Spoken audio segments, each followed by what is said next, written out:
ನಿನ್ನನ್ನು ನೀನು ಎಷ್ಟು ಕಾಲ ಮೋಸ ಮಾಡ್ಕೊಳ್ತೀಯ ಮಿತ್ರ? ಹೊರಗೆ ಎಲ್ಲರ ಮುಂದೆ ನಗುತ್ತೀಯ, ಗೆಲ್ಲುತ್ತಿರುವಂತೆ ಕಾಣಿಸುತ್ತೀಯ. ಆದ್ರೆ ಒಳಗೆ ಮಾತ್ರ ಯಾರಾದರೂ ನನ್ನನ್ನು ಕಡಿಮೆ ಮಾಡಿಬಿಡ್ತಾರೆಯೋ ಎಂಬ ಭಯ ನಿನ್ನನ್ನು ಒಂದು ಕ್ಷಣವೂ ನಿದ್ರಿಸದಂತೆ ಮಾಡುತ್ತಿದೆಯಲ್ಲವೇ? ನೀನು ಸೆಲ್ಫ್ ರೆಸ್ಪೆಕ್ಟ್ ಎಂದು ಕಾಪಾಡಿಕೊಳ್ಳುತ್ತಿರುವುದು ನಿಜವಾಗಿ ನಿನ್ನನ್ನು ಬಂಧಿಸುತ್ತಿರುವ ಅಹಂಕಾರವೆಂದು ನಿನಗೆ ಗೊತ್ತೇ? ಅಹಂಕಾರ ನಿನ್ನನ್ನು ಒಂಟಿಗೊಳಿಸುತ್ತದೆ, ಆದರೆ ಆತ್ಮಗೌರವ ನಿನ್ನನ್ನು ಅಜೇಯನನ್ನಾಗಿಸುತ್ತದೆ. ಈ ಎರಡರ ನಡುವೆ ಇರುವ ಆ ಸಣ್ಣ ರೇಖೆಯನ್ನು ದಾಟುವುದು ಜೀವನದ ಅತ್ಯಂತ ಕಠಿಣ ಯುದ್ಧ. ಈ ವಿಡಿಯೋ ಸ್ವಲ್ಪ ಉದ್ದವಾಗಿರಬಹುದು, ಏಕೆಂದರೆ ವರ್ಷಗಳ ಕಾಲ ಬೆಳೆಸಿಕೊಂಡಿರುವ ಅಹಂ ಎಂಬ ಮುಖವಾಡವನ್ನು ತೆಗೆದುಹಾಕುವುದು ಅಷ್ಟು ಸುಲಭವಲ್ಲ. ಶ್ರದ್ಧೆಯಿಂದ ಕೇಳು. ಇದು ಕೇವಲ ಒಂದು ವಿಡಿಯೋ ಅಲ್ಲ, ಇದು ನಿನ್ನನ್ನು ನೀನೇ ಭೇಟಿಯಾಗುವ ಕ್ಷಣ. ಆ ಆತಂಕವನ್ನು, ಆ ಭಾರವನ್ನು ಇಳಿಸಿ ನಿಜವಾದ ಸ್ವಾತಂತ್ರ್ಯವನ್ನು ಪಡೆಯುವ ಮಾರ್ಗ. ಈ ಸಮಯ ನಿನ್ನದು, ನಿನ್ನ ಆತ್ಮಗೌರವದದ್ದು. ಮುಖವಾಡ ತೆಗೆದುಹಾಕಲು ಸಿದ್ಧನಾ? ಹಾಗಿದ್ರೆ ಒಳಗೆ ಬರೋಣ. ನಾವು ಒಂದು ವಿಚಿತ್ರ ಲೋಕದಲ್ಲಿ ಬದುಕ್ತಿದ್ದೇವೆ.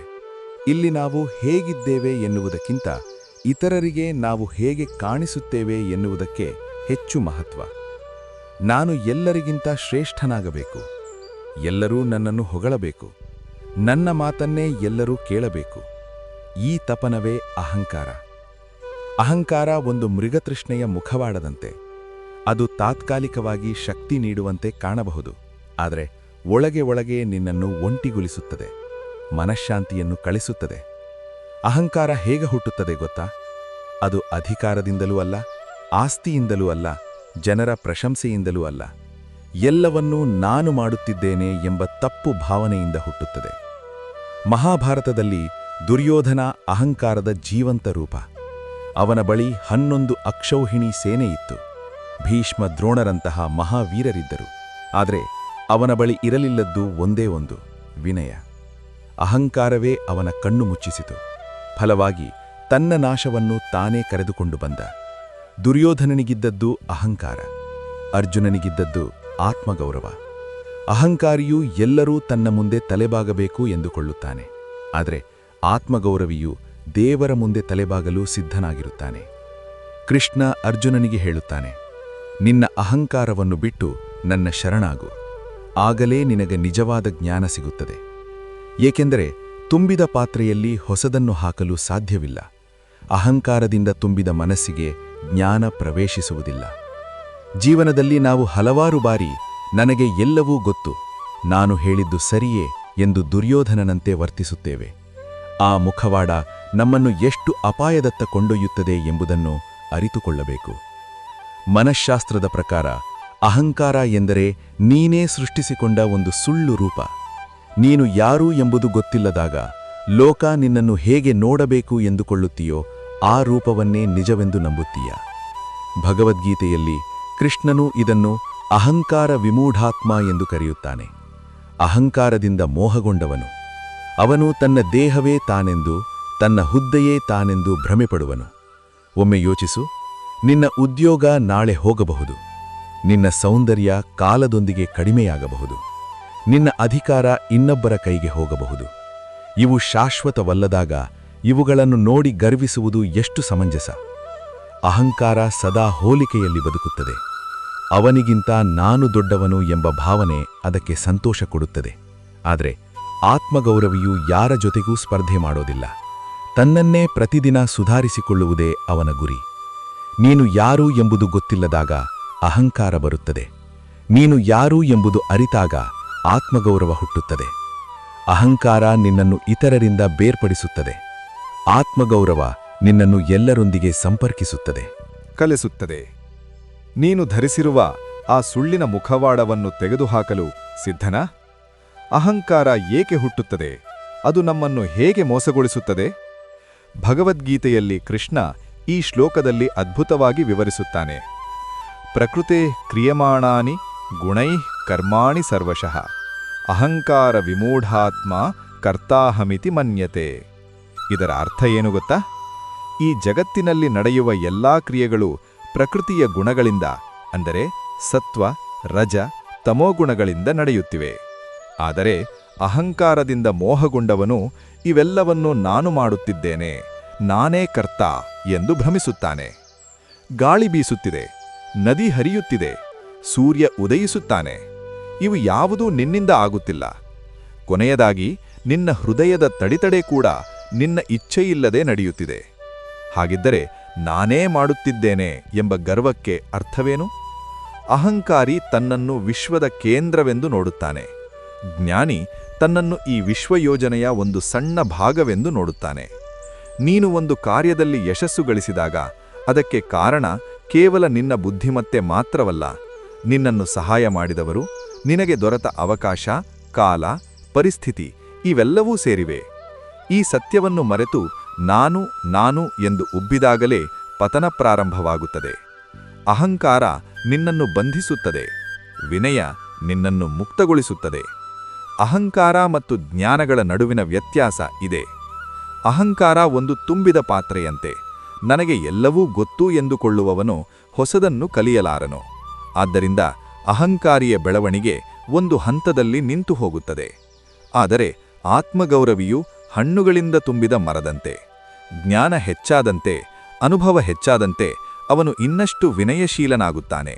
ಏಕೆಂದರೆ ಇನ್ನೂ ತಿಳಿಯಬೇಕಾದದ್ದು ತುಂಬಾ ಇದೆ ಎಂದು ಅವನಿಗೆ ಗೊತ್ತು. ಭಗವದ್ಗೀತೆಯ ಸಂದೇಶವೂ ಇದೆ. ವಿನಯವಿಲ್ಲದ ಜ್ಞಾನ ವ್ಯರ್ಥ. ನೀನು ಎಷ್ಟು ಎತ್ತರಕ್ಕೆ ಹೋದರೂ ನಿನ್ನ ಮೂಲಗಳನ್ನು ಮರೆತಿರಬಾರದು. ಅದೇ ನಿಜವಾದ ವ್ಯಕ್ತಿತ್ವ. ಅಹಂಕಾರಿ ತನ್ನನ್ನು ಎಲ್ಲರಿಗಿಂತ ಮೇಲಿಟ್ಟುಕೊಳ್ಳಲು ಯತ್ನಿಸುತ್ತಾನೆ. ಅದರ ಫಲ ಅವನು ಕೊನೆಗೆ ಒಂಟಿಯಾಗಿ ಬಿಡುತ್ತಾನೆ. ಆತ್ಮಗೌರವಿಯು ಎಲ್ಲರಲ್ಲೊಬ್ಬನಾಗಿಯೇ ತನ್ನ ವಿಶೇಷತೆಯನ್ನು ತೋರಿಸುತ್ತಾನೆ. ಗಮನದಲ್ಲಿಡು, ಸಮುದ್ರವು ಎಲ್ಲಾ ನದಿಗಳಿಗಿಂತ ಕೆಳಗಿರುವುದರಿಂದಲೇ ಎಲ್ಲಾ ನದಿಗಳು ಅದರಲ್ಲಿ ಸೇರುತ್ತವೆ. ಅಹಂಕಾರ ಕಡಿಮೆ ಮಾಡುವುದು ಎಂದರೆ ನಿನ್ನನ್ನು ನೀನೇ ಕಡಿಮೆ ಮಾಡಿಕೊಳ್ಳುವುದಲ್ಲ, ಇತರರಿಗಿಂತ ನಾನು ಮೇಲು ಎಂಬ ಭ್ರಮೆಯನ್ನು ಬಿಡುಗೊಡುವುದು. ನೀನು ಈ ಸುಳ್ಳಿನ ಕಿರೀಟವನ್ನು ತೆಗೆದುಬಿಟ್ಟ ಕ್ಷಣದಿಂದಲೇ ನಿಜವಾದ ಜ್ಞಾನಕ್ಕೆ ಅರ್ಹನಾಗುತ್ತೀಯ.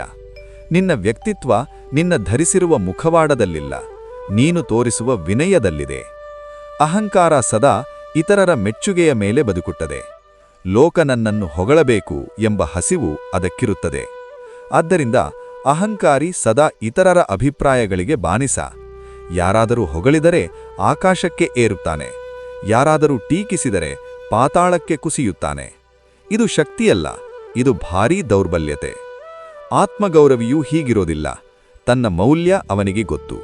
ಲೋಕ ಹೊಗಳಿದರೂ ಬೈದರೂ ಅವನ ವ್ಯಕ್ತಿತ್ವ ಬದಲಾಗುವುದಿಲ್ಲ. ಭಗವದ್ಗೀತೆಯಲ್ಲಿ ಕೃಷ್ಣನು ಹೇಳುವ ಸ್ಥಿತಪ್ರಜ್ಞತೆ ಇದೆ. ನಿನ್ನ ಮೌಲ್ಯವನ್ನು ಇತರರ ಕೈಯಲ್ಲಿ ಕೊಟ್ಟಾಗಲೇ ಅಹಂಕಾರ ನಿನ್ನನ್ನು ಗಾಯಗೊಳಿಸುತ್ತದೆ. ಅಹಂಕಾರ ಒಂದು ಕನ್ನಡಿ, ಇತರರು ತೋರಿಸುವ ಬಣ್ಣವನ್ನೇ ಪ್ರತಿಬಿಂಬಿಸುತ್ತದೆ. ಆದರೆ ಆತ್ಮಗೌರವ ಒಂದು ಸ್ವಯಂ ಪ್ರಕಾಶಿತ ದೀಪ, ಅದು ತನ್ನದೇ ಬೆಳಕಿನಿಂದ ಹೊಳೆಯುತ್ತದೆ. ನಿನ್ನ ಗರ್ವ ನಿನ್ನನ್ನು ಇತರರ ಮೇಲೆ ಅವಲಂಬಿತನಾಗಿಸುತ್ತದೆ, ಆದರೆ ನಿನ್ನ ಆತ್ಮಗೌರವ ನಿನ್ನನ್ನು ಸ್ವತಂತ್ರನಾಗಿಸುತ್ತದೆ. ನೀನು ಮಾಡುವ ಕೆಲಸವನ್ನು ನೀನೇ ಮೆಚ್ಚಿಕೊಳ್ಳಬಲ್ಲೆ ಎಂದರೆ ಲೋಕದ ಮೆಚ್ಚುಗೆಯ ಅಗತ್ಯವೇ ಇರುವುದಿಲ್ಲ. ಇತರರ ಚಪ್ಪಾಳೆಗಾಗಿ ಬದುಕುವುದನ್ನು ಬಿಟ್ಟು ನಿನ್ನ ಅಂತಃಕರಣ ಹೇಳುವಂತೆ ಬದುಕುವುದೇ ನಿಜವಾದ ವ್ಯಕ್ತಿತ್ವ. ನಿನ್ನ ಮೌಲ್ಯವನ್ನು ನಿರ್ಧರಿಸುವ ಅಧಿಕಾರವನ್ನು ಇನ್ನೊಬ್ಬರಿಗೆ ಏಕೆ ಕೊಡುತ್ತಿದ್ದೀಯಾ? ಬಹುತೇಕ ಜನರು ಹೀಗೆ ಯೋಚಿಸ್ತಾರೆ, ನನಗೆ ಕೋಪ ಬರ್ತದೆ ಅಂದ್ರೆ ನಾನು ಪವರ್ಫುಲ್. ಆದರೆ ನಿಜವೇನ್ ಗೊತ್ತಾ? ಕೋಪವೆಂದರೆ ಅಹಂಕಾರಕ್ಕೆ ಬಿದ್ದ ಗಾಯದಿಂದ ಹೊರಬರುವ ಕಿರುಚು. ಒಮ್ಮೆ ಗಮನಿಸಿದ್ದೀಯಾ, ನಮಗೆ ಕೋಪ ಯಾವಾಗ ಬರ್ತದೆ? ಯಾರಾದರೂ ನಮ್ಮನ್ನು ಟೀಕಿಸಿದಾಗ, ನಾವು ಬಯಸಿದಂತೆ ಆಗದಾಗ, ನಮ್ಮ ಮಾತನ್ನು ಯಾರಾದರೂ ತಳ್ಳಿ ಹಾಕಿದಾಗ. ಅಂದ್ರೆ ಅಲ್ಲಿ ನಮ್ಮ ಅಹಂಗೆ ಹೊಡೆತ ಬಿದ್ದಿದೆ. ಆ ಹೊಡೆತದಿಂದ ಬರುತ್ತಿರುವ ಪ್ರತಿಕ್ರಿಯೆಯೇ ಕೋಪ.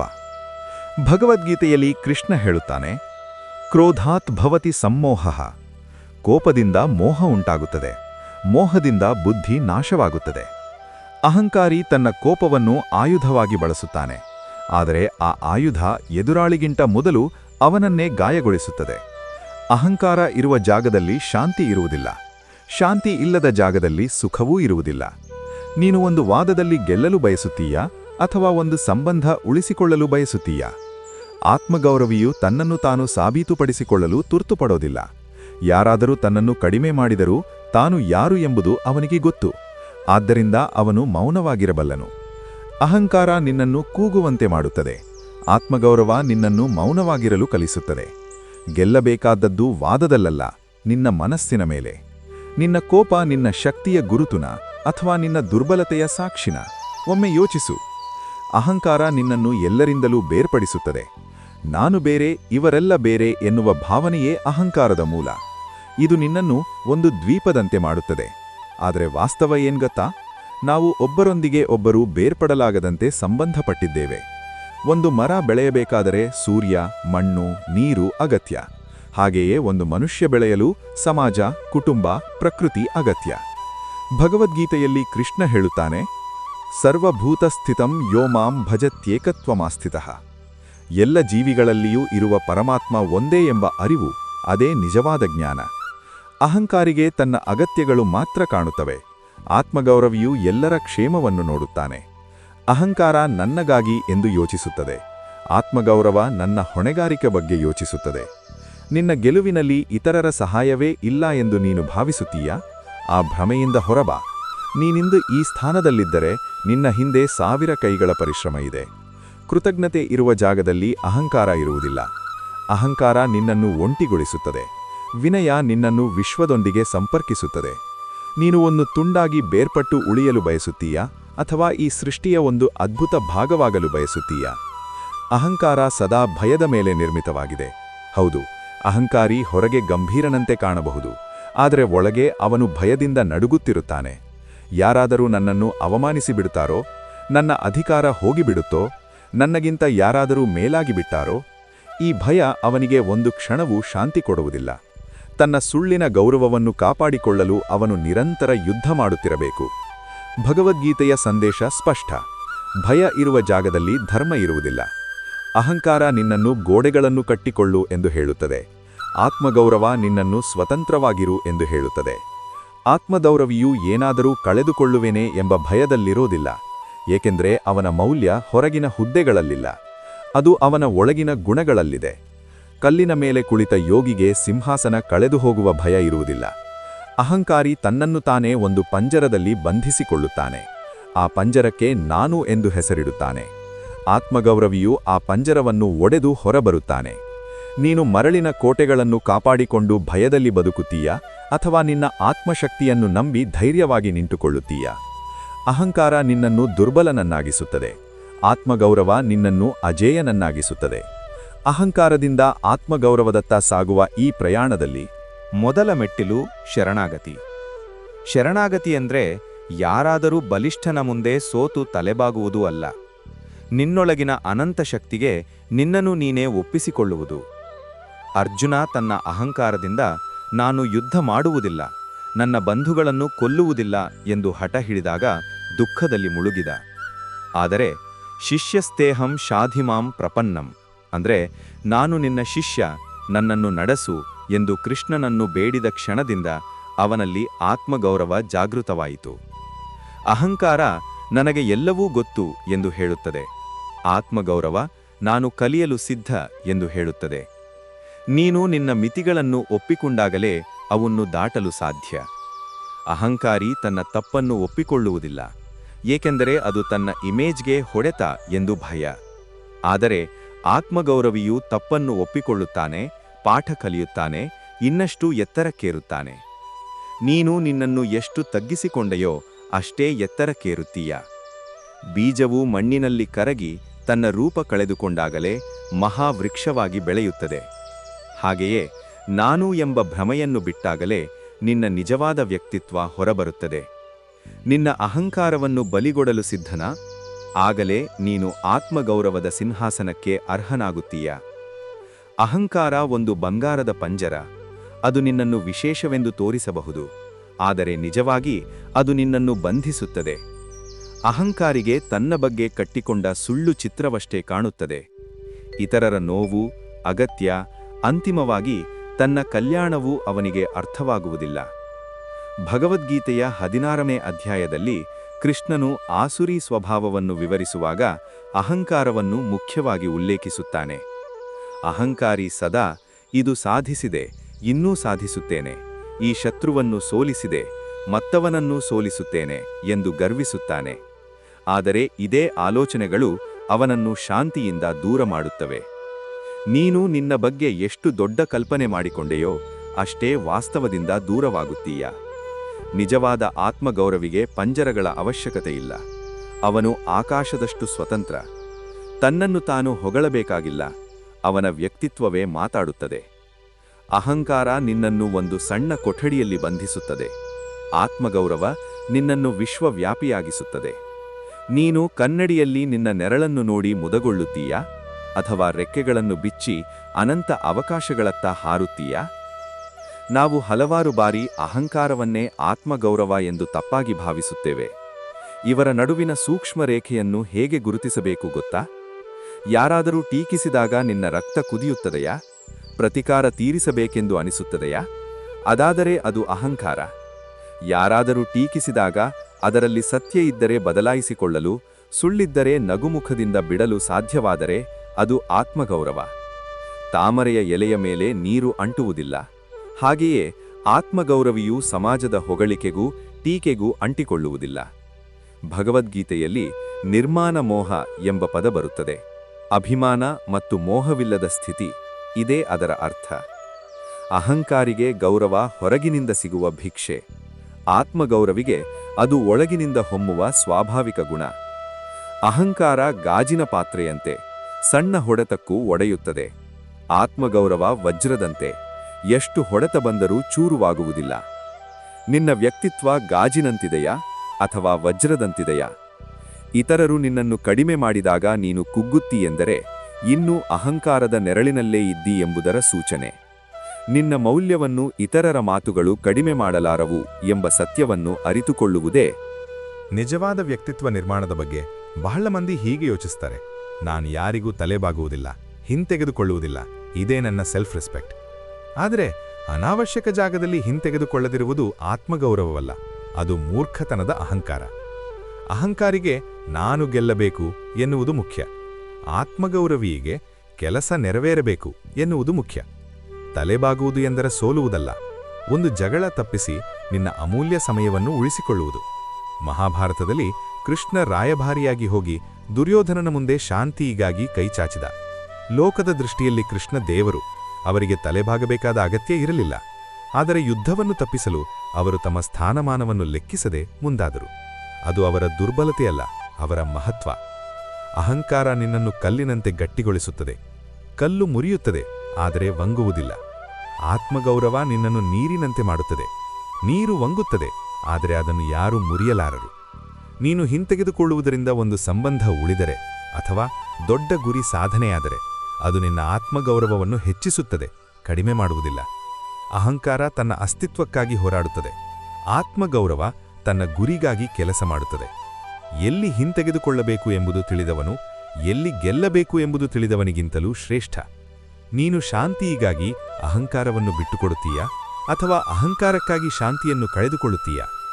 ಅಹಂಕಾರ ಸದಾ ಭೂತಕಾಲದ ಮೇಲೆ ಬದುಕುತ್ತದೆ. ಆ ದಿನ ನಾನು ಹಾಗೆ ಮಾಡಿದೆ, ದೊಡ್ಡ ಸಾಧನೆ ಮಾಡಿದೆ ಎಂದು ಹಳೆಯ ಜಯಗಳನ್ನು ನೆನಪಿಸಿಕೊಂಡು ವರ್ತಮಾನವನ್ನು ಮರೆತುಬಿಡುತ್ತದೆ. ಭೂತಕಾಲ ಒಂದು ಕಿರೀಟದಂತಿದೆ. ಅದನ್ನು ಸದಾ ತಲೆಯ ಮೇಲೆ ಇಟ್ಟುಕೊಂಡು ಹೋದರೆ ಕುತ್ತಿಗೆ ನೋವು ಬರುತ್ತದೆ. ಆದರೆ ಆತ್ಮಗೌರವಿಯು ಭೂತಕಾಲವನ್ನು ಪಾಠವಾಗಿ ನೋಡುತ್ತಾನೆ.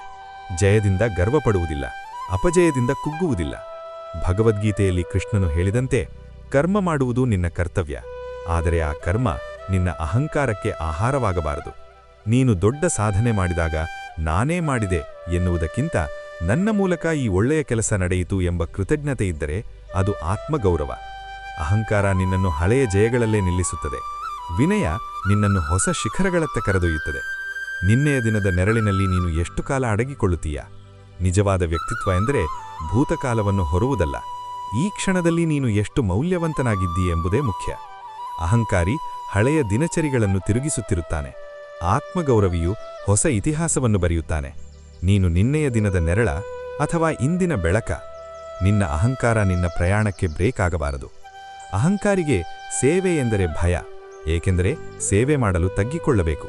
ಅಹಂಕಾರಿ ಸಹಾಯ ಮಾಡಿದರೂ ಪ್ರತಿಯಾಗಿ ಗುರುತಿಸಿಕೊಳ್ಳಿಕೆ, ಕೃತಜ್ಞತೆ ನಿರೀಕ್ಷಿಸುತ್ತಾನೆ. ಆದರೆ ಆತ್ಮಗೌರವಿಯು ಸೇವೆಯನ್ನು ಹೊಣೆಗಾರಿಕೆ ಎಂದು ಕ್ರಮುತ್ತಾನೆ. ಭಗವದ್ಗೀತೆಯಲ್ಲಿ ಕೃಷ್ಣನು ಹೇಳುತ್ತಾನೆ, ಯಜ್ಞಾರ್ಥಾತ್ ಕರ್ಮಣೋನ್ಯತ್ರ ಲೋಕೋಯಂ ಕರ್ಮಬಂಧನಃ. ಸ್ವಾರ್ಥಕ್ಕಾಗಿ ಮಾಡಿದ ಕೆಲಸಗಳು ಬಂಧಿಸುತ್ತವೆ.